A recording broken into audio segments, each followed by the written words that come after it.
the goal is not to match what they're doing. The goal is, how can I get a leg up on them, right?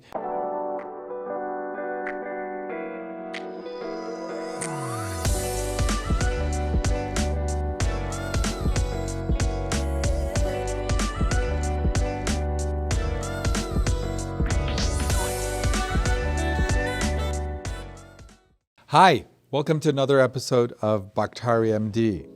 This year, we're going to be talking about Crash CEO School, where we give you all the skill sets you need to take your organization, your company to the next level. Today, I want to talk about something that every company has to have a handle on, which is leveraging technology to grow your business. Now, what's interesting about technology is at the end of the day, the CEO is really the chief technology officer, because technology can't be built in a vacuum. It has to be built to accomplish a broader satellite view vision. And if the CEO is not at the forefront of pushing technology in the direction that it should go, nobody else can.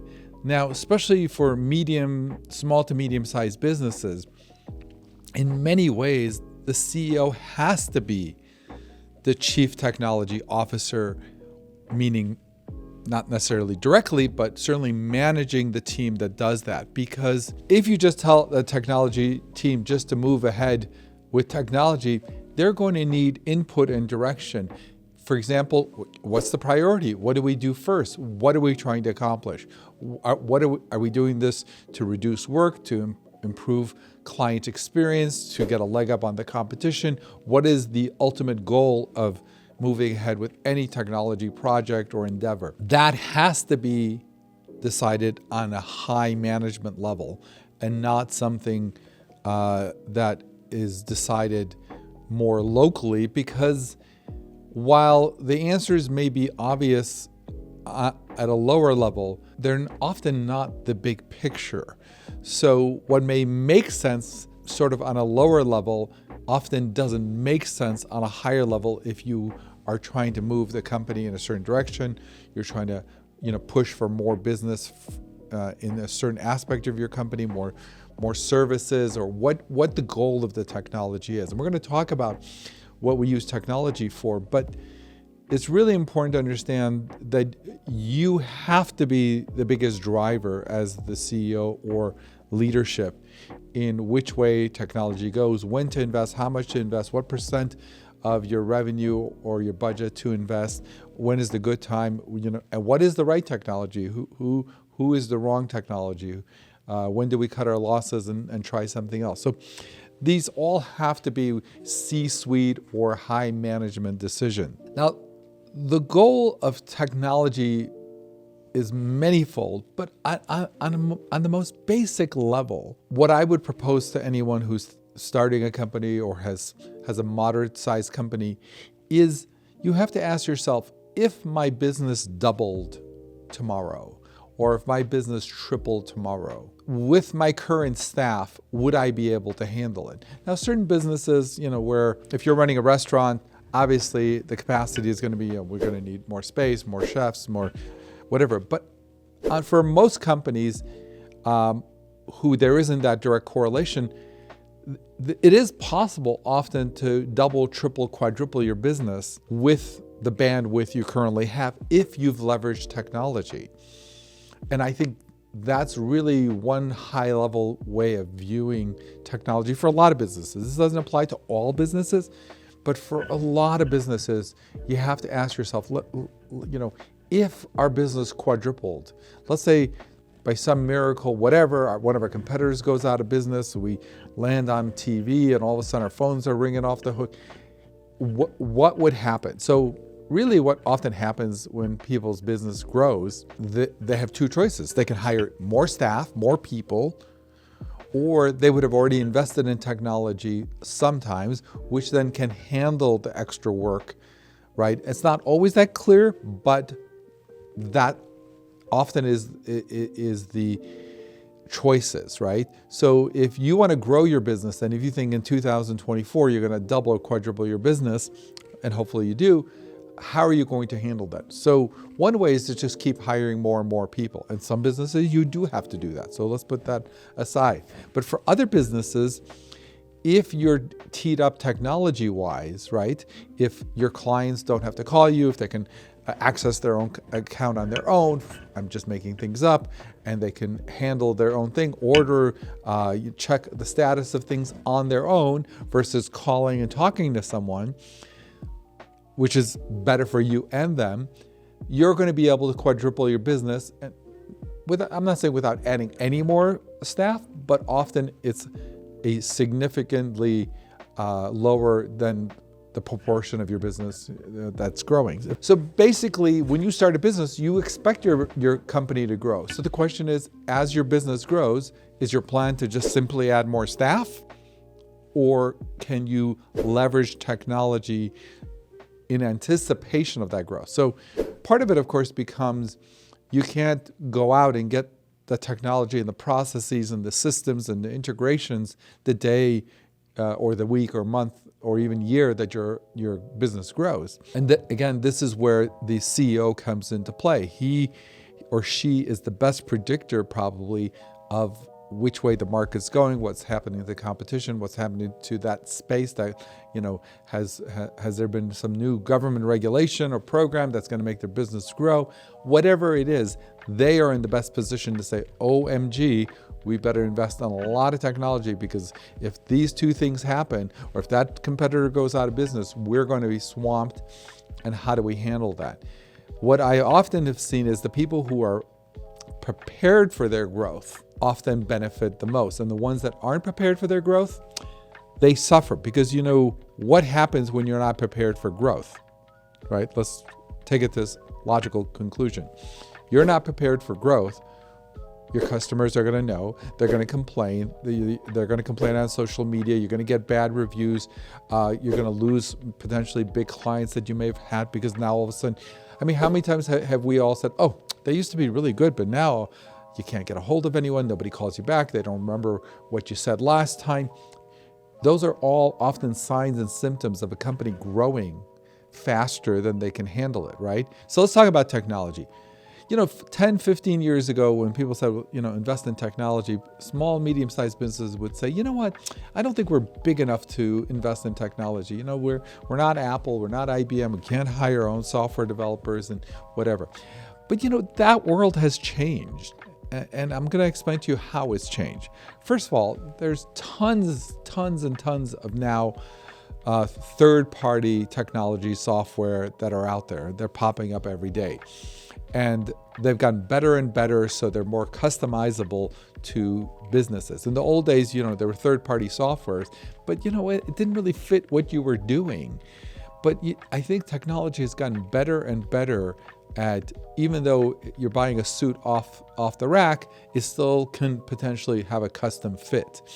Again, not everything, but I think people don't even look, right? So you have this technology problem and that technology could solve, and you think, well, where do we look? But if you look and look and look and call and go see enough software and technology, you'll be shocked that someone may have already thought of a technology solution for the problems you have. And I think it's one of those things where if you don't look, if you don't investigate, you're going to assume wrong. Often there are third-party softwares that will address that. And even if not one, but integrating multiple third-party softwares together, in other words, piecemealing them together, often is an option. Next thing, of course, is a customized solution, which means, yes, writing software, writing technology, potentially hiring a team. Now, I can give you a whole talk on that, but that problem is fraught with finding the right people, because it's not so simple just to find the right technology team. Are they going to be the right people? Are they going to have the right talent, the right skill sets? Are they going to be there for you? Can you grow with them after they write the technology and you need more work? Are they still going to be around? Is it just some guy in his basement, or is it a real company? Then the expense of it. Some companies, are only used to dealing with Fortune 500 companies, so you're going to pay a lot of money versus other companies that are used to working with small to medium-sized company. So it's finding that fit, and that's going to take a lot of homework. But if you do the homework, if you keep looking and searching and trying out different people with maybe smaller projects and seeing how it works, you will be surprised how affordable theoretically a customized solution is. So as you're thinking of coming up with processes to streamline your business, don't completely rule out a customized solution. Last thing, of course, is a hybrid, right? A customized solution in addition to third-party softwares that you can patchwork together, often using your technology team that is doing the customized portion, but to add modules and stuff to go ahead and do a kind of an integrated solution between third-party solutions and customized solutions. Today, we have a bulletproof system that helps us close up to 80% of those inbound calls. Our high converting call class will teach you how to demonstrate your authority quickly without being pushy. We believe that many businesses out there can benefit from this, and we promise to help you achieve your revenue goals by converting more of your incoming calls into actual sales. For more information, please visit our website at highconvertingcallclass.com. Stop waiting for the sales to come to you. Put your revenue into your hands. Next thing I want to talk about before we go into how technology can help your company is just to kind of reiterate, it's that when people think of investing in software development or technology, initially it could appear like, it's not feasible because you're spending a certain percentage of your revenue that you probably would either go to your bottom line, or to hiring more people, or to doing more marketing. So to carve out a technology budget can sometimes go against the grain. It may not seem natural, but just like we have a marketing budget and we have other budgets, I think if you want to grow your business, I think it's probably prudent to come up with a budget, a certain percentage of your revenue, however you want to do it, that you are going to spend on technology, if that makes sense. And once you have that, of course, then you can't squander it. You have to find the right solutions. But the beauty of investing in technology, if done correctly, is the dividends it's going to pay you will be year over year over year. So what you spend in technology in 23 potentially will pay you in 24, 25, 26, 27. So the rate of return, if done correctly, goes for years into the future. So in many ways, if it makes sense, you almost can't afford not to have a certain percentage of your budget invested in improving your technology. Okay, so let's talk about the different ways technology can impact your business. On the most global level, of course, the impact is you can grow your business, double or triple your volume, and not have to double or triple your staff, your space, the number of phones you need to buy or get, or a number of people answering the phones, if you do it correctly, right? Okay, so let's talk about it. I'm going to break this up into 5 things. Number 1, if done properly, technology will allow you to reduce your full-time employees, meaning FTEs. When I say reduce, I don't mean necessarily letting go, but you may not have to hire more, even if your business doubles or triples, right? So there is a saving of revenue because you are not going to need the same number of staff. So if you have 20 people in your company and your business doubles, if done correctly, you won't need 40 people or 30 people if done correctly. Again, assuming your business is one that kind of feeds into this model. Number 2, if you leverage technology, you're going to increase the productivity of your staff. And that productivity means not necessarily that they're going to produce more, but it will mean that they can work on things that actually translate into either revenue or the quality of the product, or more customer service. So leveraging technology in that sense makes your staff more productive on the things that matter more. as opposed to busy work or filling out stuff or things that can be automated, right? So anything that can be automated means your staff will have less work, but it will also free them up to work on stuff that more impacts the business, if that makes sense. The old adage of, working smarter, not necessarily just harder. So understanding how it will increase productivity so your staff can work on things that either increase revenue, improve quality, improve client satisfaction, all of which impacts your bottom line. The third thing is reducing friction for your clients and customers, right? So most people don't actually think about it like this. If it takes, let's say, a typical new customer 20, 30, 40 minutes to interact and set up an account with you or get what they want or find what they want, if you can cut that in half, meaning you're reducing their work, right? You're using technology to reduce the work of your clients, which is an amazing concept, right? Because I think a lot of people if we get this technology, we still have to do the same amount of work, but our clients will have to do less work. What you realize when clients have to do less work, they're more likely to come to you, right? I mean, let's look at Amazon. How did Amazon get from selling books, right, to selling everything, right? I mean, why Amazon? Why not anyone else? I can tell you why. Because Amazon started off with selling books, and people realized, oh my gosh, I want to buy any book in the world for the most part. I'm literally 3 clicks away from having that book show up in my house in 2 days, right? Or 3 days. They stored my credit card. They know who I am. I'm already logged in. I just leave it logged in on my computer, 3 clicks, and I get what I want. That concept that, if 3 clicks will get me any book I want, you could take it to the next level.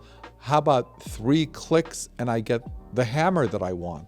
I get the toolkit that I want. I get the cereal that I want. They already have everything. They're only 3 clicks away. So what does that tell you? Human nature, being what it is, gravitates, right, to an area with the least resistance, right? You're going to go to where is the least resistance. You're sitting at home, sitting in your home office, you realize, I need more Post-its, I need more pens, right? Your brain immediately says, where can I go that will have the least amount of brain damage for me to get this thing in my house? And if you are the easy solution, people will think of you first over anyone else. So I don't want to belabor that point, but I'm going to make the argument that saving your clients time and brain damage actually impacts your bottom line in ways that I don't think people fully comprehend. Every time you take one little thing away from your clients, one less thing they have to do, they don't have to put the credit card in, they don't have to, remember the password, their fingerprints will open up your website or your app, whatever you do is going to make it more likely that they're going to think of you next time they have that issue, problem, or whatever they want to solve. Number 4, a leg up on the competition. Similar to what I just said above, but really, if the industry standard is not to have an app, if the industry standard is that your account is not accessible, you can't just go and see what you ordered the past year or where your order is or what have you. If all the competitors have the same structure, then if you are the one that breaks out and offers that, it will give you a leg up on the competition. Similar to what I said above, but look at your competitors, look at your industry, and the goal is not to match what they're doing. The goal is, how can I get a leg up on them, right? Because even if they're selling the same product or service you are at the same price as you are, but it takes 10 minutes to get what they need from you and an hour to get it from somewhere else, where do you think people are going to go to? The last one is just kind of an interesting one, is often when you develop technology, it's like going down a rabbit hole, right? We just need a technology to address this small little problem. But when you build it, you're like, oh, wow, now that we have this feature, we can add this feature. And often, I'm surprised when I talk to people, they keep going down the technology road until they get to a point where they can actually monetize the technology. Often in businesses, the technology itself becomes a service or a product, if that makes sense. Of course, this varies from types of companies and industries, but often I have seen that once you go down the technology rabbit hole, you can get to the point where the technology itself becomes a platform or something that you can monetize to customers, even your competitors. It becomes a service that you can then actually provide and get paid for. Now, that's not always the case, and depends on the industry and what you're trying to do with your technology. But really, it's something that everybody should think of. For example, I just want to end it with this. Like, everybody uses QuickBooks, right? For the most part, most businesses use QuickBooks. But you can integrate with QuickBooks. You don't have to put everything into QuickBooks. If you have a POS system and you have QuickBooks, they can talk together.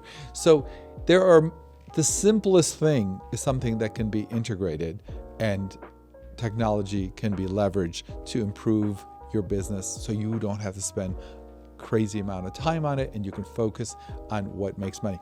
Now, if you have some ideas or things that I've left out, please add it in the comments section below. Love to hear from you. I hope this helps you.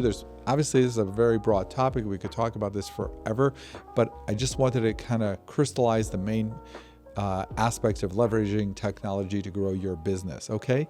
Thank you so much. If you like this kind of content, please comment, like, and subscribe, and we will see you on the next video. Thank you so much.